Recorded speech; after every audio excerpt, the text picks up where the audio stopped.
Bonjour à tous. Alors quand on achète un bien immobilier, une question revient souvent. Est-ce qu'il vaut mieux acheter dans l'ancien ou dans le neuf?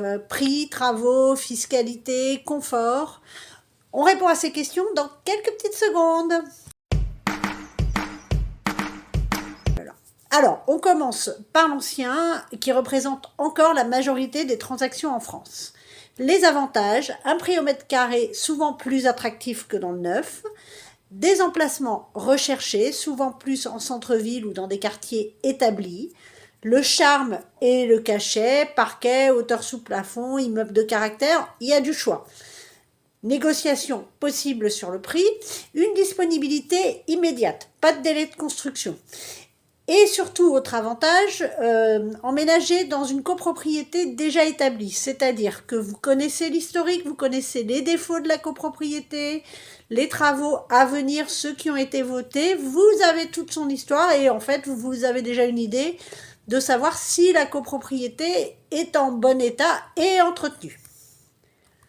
Les inconvénients, c'est-à-dire les points de vigilance à avoir, qui sont des travaux à prévoir, l'électricité, l'isolation, la toiture pour des travaux de copropriété, un ravalement, une performance énergétique souvent plus faible, c'est des DPE qui peuvent aller de D à G. En C, ça peut arriver, mais c'est plus rare. Des frais de notaire plus élevés, environ 7 à 8,5%. Des charges de copropriété, parfois imprévisibles si l'immeuble est ancien. Passons maintenant au neuf. Les avantages, aucun travaux à prévoir. Les normes énergétiques sont récentes, RE 2020, c'est-à-dire économie d'énergie, et donc des DPE souvent A, B ou C.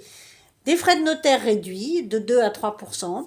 La garantie constructeur, décennale, la biennale, de parfait achèvement. Le confort du moderne, ascenseur, parking, isolation phonique et plus de chances d'avoir un bel extérieur. Dans le neuf, les inconvénients, le prix d'achat est le plus élevé. Les délais de livraison sont parfois longs, c'est-à-dire en VFA. Les possibilités de négociation, il y en a moins. Ce sont des emplacements souvent en périphérie, comme ce sont des constructions neuves, on va chercher là où il y a de la place.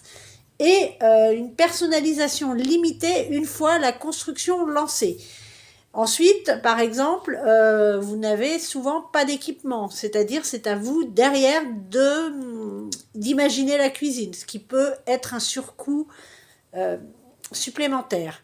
Et enfin, dernière chose, eh bien, vous emménagez dans un immeuble neuf, vous n'avez aucun historique.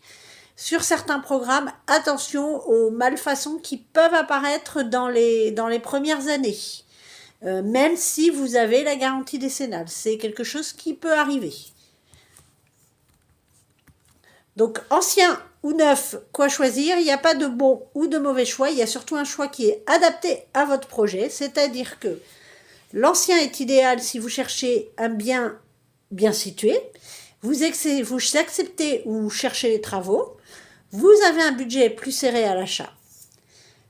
Le neuf est idéal si vous voulez un logement clé en main, vous privilégiez le confort et les économies d'énergie et vous souhaitez sécuriser votre achat. Voilà, alors j'espère que cette vidéo vous a plu. Si c'est le cas, vous n'hésitez pas à commenter, à liker, à partager et surtout à vous abonner. Quant à moi, je vous dis à très vite pour un nouvel épisode de Dis-moi Maman. Ciao!